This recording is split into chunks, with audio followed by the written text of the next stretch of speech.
lanjutkan? Jangan lupa komen, like, subscribe, dan tekan lonceng untuk mendukung kanal ini bisa berkembang dan mengabarkan info-info inspiratif buat kita semua. Saat ini kita bertemu dengan Rektor UNP, Pak Prof. Benefri. Banyak hal yang kita akan diskusikan dengan beliau, baik itu UNP secara khusus maupun bagaimana dunia pendidikan di Sumatera Barat dan secara nasional. Selamat pagi, Prof. Selamat pagi, Pak Sugri. Mohon maaf kami mengganggu kesibukan Bapak. Ke depan, saya kira tidak ada pekerjaan manusiawi yang tidak bisa dikerjakan oleh mesin. Pasti semua akan dikerjakan oleh mesin. Tapi orang tentu berpikir, apalagi nanti yang akan dikerjakan oleh manusia. Kalau semua pekerjaan dikerjakan manusia sekarang ini bisa dikerjakan mesin. Ternyata jauh lebih banyak lagi pekerjaannya akan dilakukan oleh manusia, walaupun teknologi sudah sebagian sudah dikerjakan oleh mesin. Nah, inilah tantang yang kita hadapi ya ke depan. Jadi institusi pendidikan punya tugas dan tanggung jawab berat ke depan ini dengan kemajuan teknologi yang begitu cepat. Ya. Sekarang kita lihat semua orang ingin merubah ya, pekerjaan-pekerjaan yang ada hari ini yang biasa dikerjakan oleh 5-6 orang misalnya. Satu orang cukup. Kita gantikan mesin. Ada lagi orang kita gantikan. Kan itu yang sedang dilakukan hari ini. Proses pendaftaran, proses apa saja misalnya. Dulu setiap loket itu kita butuh 15 orang. Antrian juga panjang. Sekarang ada lagi mereka dari mana saja bisa mendapatkan layanan apa yang mereka inginkan, ya, karena semua terbuka. Oleh sebab itu, saya kira sekarang memang kita butuh orang-orang yang berpikir jauh ke depan, Visionya ada. Ya, jadi karena tantangan ini akan semakin besar akan kita hadapi. Jangan melihat lagi kepada keberhasilan masa lalu, ya pasti kita akan tinggal kalau kita mengacu kepada keberhasilan masa lalu yang kita belum. Nah, ini di Sumatera Barat ini yang kurang, ya. Kadang-kadang termasuk budaya di kampung-kampung kita. Ya, petani misalnya, coba lihat petani kita. Kalau harga cabai sedang naik, mereka ramai-ramai dengan cabai. Ya, akhirnya kalau harga bawang sedang naik, mereka ramai dengan bawang. Nah, padahal karena mereka tidak berpikir jauh ke depan, berpikir dari yang apa yang dilakukan orang. Orang menanam itu, itu juga. Nah, artinya bro, kalau terjadi perubahannya begitu signifikan dari teknologi dan IT itu, apa perubahan yang kita lakukan terhadap calon-calon mahasiswa yang nanti akan menyelesaikan pendidikan di UNP ini? Artinya mereka kan harus menjadi seorang sarjana yang bisa menjadi sarjana yang menyelesaikan masalah. Seperti apa perubahan itu? Ya, maka itu sekarang model dan strategi pembelajaran di perguruan tinggi itu pun berubah hari ini. Misalnya pembelajaran yang sifatnya klasikal, ceramah dan selain itu model-model pembelajaran tradisional yang sudah ditinggalkan. Sekarang pembelajaran itu memang sifatnya pembelajaran kolaboratif, partisipatif, ya. Mengharapkan kerjasama dan partisipasi dari semua pihak. Jadi model-model pembelajaran problem based learning misalnya, project based learning, discovery learning dan sebagainya. Itu yang dibutuhkan sekarang. Sehingga yang dilakukan oleh dosen-dosen sekarang untuk mengantisipasi bagaimana lulusan-lulusan kita itu ke depan bisa siap berpikir untuk mengatasi berbagai persoalan ke depan. Ini juga menyangkut kepada sejauh mana yang mereka dapatkan di kampus, kebiasaan-kebiasaan apa saja yang mereka dapatkan selama di kampus. Maka itu dosen hari ini juga mereka berubah dalam mengembangkan model dan strategi pembelajaran yang dilakukan di kampus, di ruang kelas dan sebagainya. Tapi walaupun perubahan itu dilakukan, input mahasiswa kita ini kan berbeda dengan sebelum COVID berlangsung ya. Ya. Artinya proses di SMA atau SMK itu tidak maksimal. Lalu dia masuk sebagai mahasiswa kita. Nah, bagaimana proses itu kita jaga sehingga outputnya itu maksimal? Gitu? Ya. Tidak bisa juga kita pungkiri memang ya karena COVID-19 ini di level-level kita pendidikan SD, SMP, SMA itu tidak ada loss, tidak ada kehilangan momen. Ya. Tapi saya kira tidak akan karena yang kita butuhkan ke depan itu adalah skill dalam memecahkan berbagai persoalan, ya. Skill kompleks problem solving tadi. Oleh sebab itu ini yang sebenarnya kita latih. Ya. Memang kita di Indonesia ini, saya kira di beberapa sekolah sekarang sudah mulai menerapkan pembelajaran mata kuliah yang mengarah kepada keterampilan pemecah masalah seperti coding dan sebagainya. Misalnya di WP hari ini semenjak ya kita 3 tahun yang lalu lah kita sudah menerapkan mewajibkan mata kuliah itu yang diambil oleh seluruh mahasiswa. Jadi seluruh mahasiswa WP itu wajib ambil mata kuliah coding.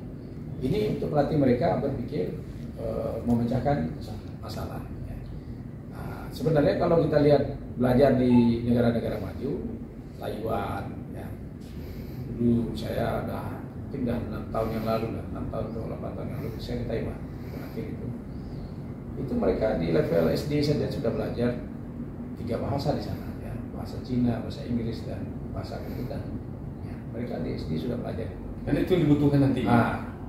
Mereka sekarang kita tidak bisa pungkiri sekarang ya, bahwa Cina sekarang menjadi pemenang dalam mengatasi berbagai persoalan yang dihadapi dunia. Kita terlambat, Bro. Nah, ya memang itulah kondisinya. Dikatakan terlambat, ya ini harus dipacu ya. Ya, harus dipacu dibanding negara lain. Ya memang kita sudah revolusi industri itu kan sebenarnya sudah dimulai sejak 2000-an yang lalu lagi. Agak terlena. Prof, satu hal lagi, Prof. Artinya proses ini kan terus berjalan. Kemudian tentu dari 2 periode yang sudah Prof jalani sebagai rektor, yang sisanya tinggal 2 tahun lagi kalau tidak salah ya. Nah, untuk capaian visi misi sebagai rektor, apa yang tersisa untuk dicapai itu? Jadi dengan keluarnya peraturan pemerintah nomor 14 2021 ya terkait dengan perubahan bentuk UNP menjadi PTNPA, memang tantangan dihadapi ke depan itu juga berubah. Ya. Target yang diharapkan dari UNP ini oleh pemerintah juga berubah, karena kita diharapkan nanti bisa menjadi salah satu kampus yang bertaraf dunia, ya, world class university. Indikatornya adalah bisa masuk pada peringkat 500 dunia. Ya, itu indikator daripada BCU. Ya. Kita di 2024 ditargetkan oleh pemerintah bisa masuk di 2024 di peringkat 1.400 sampai 1.000 dunia. Dan ini tantangan yang luar biasa. Ya, oleh sebab itu kalau kita hanya andalkan sekarang kekuatan yang ada di dosen mungkin tidak bisa kita penuhi. Nah, jadi kekuatan kita sekarang yang kita terapkan kebijakan kita akan optimalkan peran mahasiswa. Ya. Jadi peran mahasiswa dari berbagai aspek termasuk juga publikasi dan sebagainya ini akan kita dorong, termasuk juga untuk membantu proses belajar mengajar. Kita di semester Juli Desember ini merekrut 500 asisten dosen ya dari mahasiswa. Itu stratanya S2? Oh, tidak, mahasiswa. Minimal mahasiswa semester 7 boleh mahasiswa S1, S2, S3 ya, boleh. Mereka datang S3 juga boleh. Yang penting ada rekomendasi dari dosen yang akan didampinginya. Karena kita melihat kalau tantang yang akan kita hadapi ke depannya hanya mengandalkan dosen, sulit kita penuhi untuk mencapai ini. Jadi oleh sebab itu sekarang kita juga merekrut dosen-dosen muda. Ya, saya juga sekarang sedang berusaha berkomunikasi dengan dosen-dosen kita dari Indonesia ini yang ada di luar negeri ya, yang mereka tak pulang di diaspora itu untuk balik kita ajak dan kita berikan insentif yang layak. Ya. Jadi kami ke depannya juga akan merekrut dosen-dosen baru yang memang minimal mereka sudah doktor gitu. Itu yang kita lakukan. Jadi ini proses terus berjalan? Berjalan terus. Jadi hampir setiap hari kita menerima dosen pindah, tapi doktor. Jadi saya memang menyadari betul kekuatan membangun kampus itu pada SDM. Jadi kalau SDM kita unggul, kita bisa membawa universitas ini menjadi universitas unggul. Nah, oleh sebab itu ini menjadi perhatian penuh bagi kita untuk peningkatan kapasitas daripada sumber daya manusia yang dimiliki oleh. Tapi itu kan cara yang paling pas, Bro. Daripada menunggu rekrutmen baru, ya kan, secara sistem, ya, atau menyekolahkan lagi. Iya, betul. Lebih lama waktunya. Saya masih ingat betul 2016 saya pertama jadi rektor, dosen kita itu tinggal 870-an. Hari ini? Hari ini 1.348. Ditambah nanti asisten dosen yang jumlahnya sekitar 500 orang.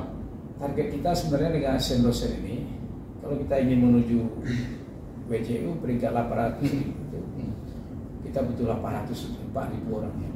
Berarti kami jurnalis ini bisa berperan juga sebagai asisten dosen. Jadi maka itu yang dimaksud dengan dosen di sini tidak hanya dosen yang terdaftar di UPS, tapi dosen organik terlibat ya dalam proses belajar mengajar. Asisten dosen mereka sih terlibat dalam proses perkuliahan.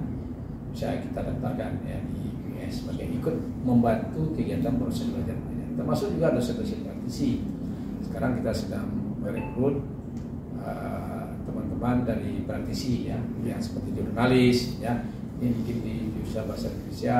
Mereka banyak juga ada mereka rekrut kawan-kawan praktisi dari jurnalis, dari media pers dan sebagainya. Artinya Prof, dengan tengah waktu yang ada, dengan target waktu yang ditentukan, kita optimis ya, bahwa world class university ya, itu bisa dicapai. Ya, saya yakin UNP ini akan menjadi besar, akan terus bertambah besar. Baik. Satu kekuatan yang ada di universitas ini adalah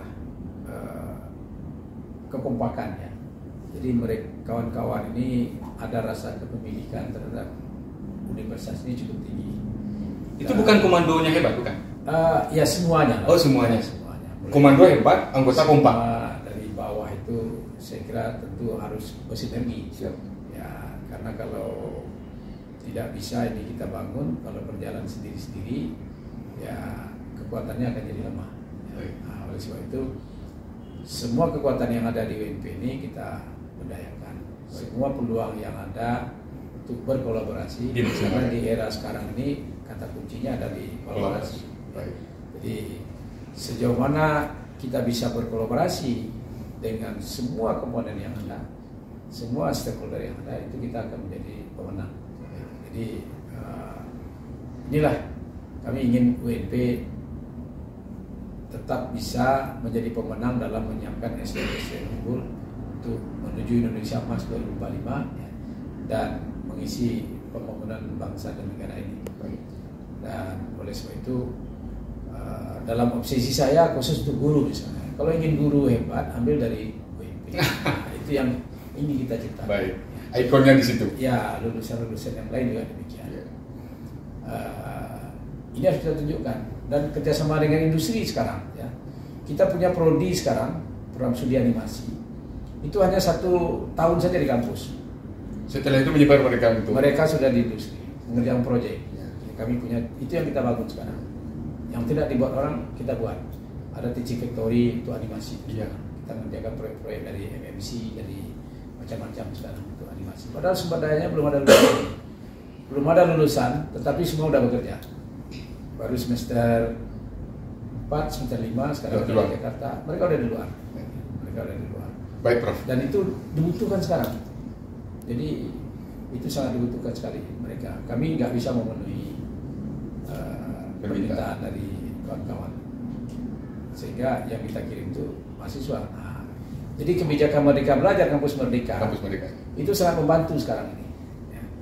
Karena mahasiswa betul-betul mendapatkan pengalaman yang sangat banyak di dunia usaha, dunia kerja yang mereka nanti akan ke sana. Nah, tapi tetap body knowledge dari setiap prodi itu wajib kita penuhi. Ya. Baik, Prof. Itulah sesuatu yang sangat membanggakan bagi kita bersama, bahwa UNP pada hari ini menjelma menjadi sebuah kampus besar menuju world class university. Tentu ini menjadi kebanggaan tidak hanya sivitas akademika UNP, tapi juga menjadi kebanggaan masyarakat Sumatera Barat dan Indonesia. Mudah-mudahan kerja keras, kemudian target-target yang diberikan tercapai dengan baik. Prof, kami doakan sukses selalu dan UNP betul-betul membanggakan bagi Indonesia. Sampai jumpa.